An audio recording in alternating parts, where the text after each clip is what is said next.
this week in UGA football. Get ready, baby. Let's go. I got a question. So, I mean, like, I wish they had this. I mean, I'm sure they kept it out of the media or kept it out of the news for a reason, but I want to know how many of these people, like the ones for speeding and racing and that kind of stuff, especially the ones going like, 25, 30, 40 miles over the speed limit. I mean, especially 100 miles an hour. Plus, did they get their license suspended? Did they? I mean, that the ones with multiple offenses, did they? I mean, are they suspending these guys' license? I mean, is there any?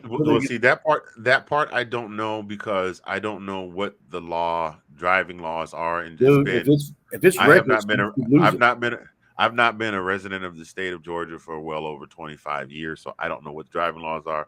But I do know this much: in most of the states, to the best of my knowledge, if you're arrested for operating a motor vehicle for way over the speed limit, I do think they will take your license, or at least suspend it or restrict it. Mm-hmm. Or, you know what I mean? You got that's strike one. And if you get any more violations within a certain amount of time, I mean, there's the one, I don't want to call him a dummy, but what's the boy name? Alanis Morissette's Leggings or whatever his name is.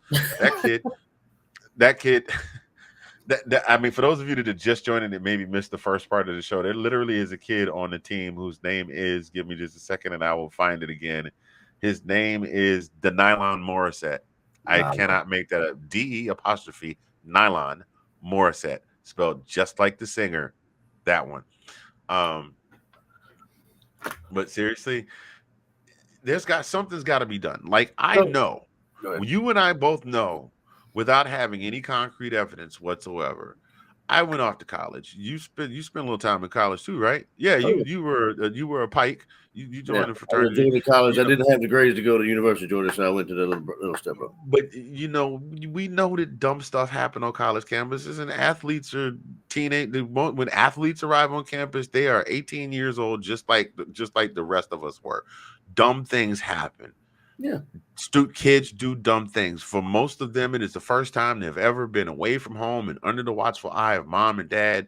Like, they might try and do something dumb at school, but not too terribly dumb, because they know that if they get caught, they've got to go home, because that's where they live and that's where they sleep and they can't avoid it.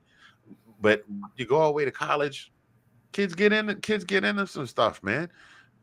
So I know dumb things happen, and I know things like this, maybe not to that extreme, to that degree, with that many people, but I know things like this happen on other college campuses with athletes as well. But you don't hear about those other universities.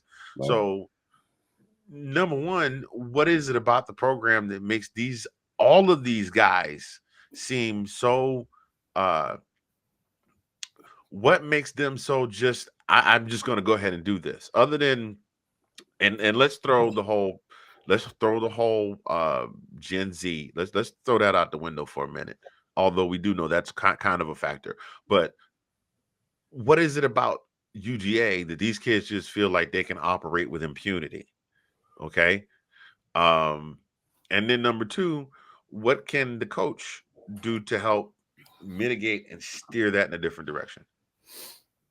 Yeah, I mean, me personally, I mean, I get the whole going off, to going away from mom and daddy, or as it were, and with no parents around, whatever, you want to do some stupid stuff. But I mean, like, if you have, and you're part of a football team and part of a college culture that has already had, and it didn't start off with maybe they had some racing and some reckless driving, but I mean, the highest profile, somebody lost their life, you know what I mean? And that right there, should have kind of kicked you in the behind and said, look, maybe I shouldn't be doing all this.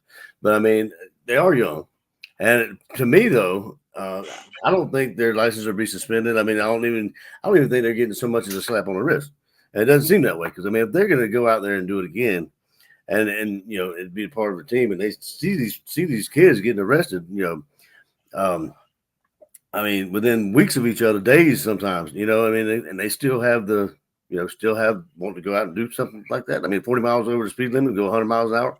I mean, I want to know. It doesn't matter really if it's on the highway, or these back roads, 2-lane roads, or it's on the interstate. Kind of want to. I mean, it doesn't matter. You're still breaking the law.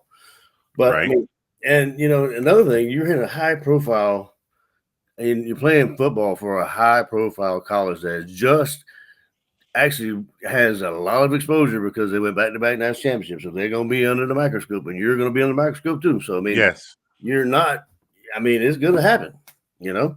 And then, like, you know, I mean, I posted in the chat about the former Georgia, you know, Clark County police officer. So he says, you know, and they made it a game. They said that, you know, it was a game to them, you know, not – I mean, I don't even know if it's necessarily the players are catching a player speeding or whatever. They like leak it to the news. Which, I mean, it could be, you know, here nor there, but I mean, it could be true or not. But still, I mean, somebody's coming. I mean, that's just the culture, you know. Somebody's going to try to make you look bad, you know. And if you're a football player at Georgia, you know, especially if they're a Florida fan, you know,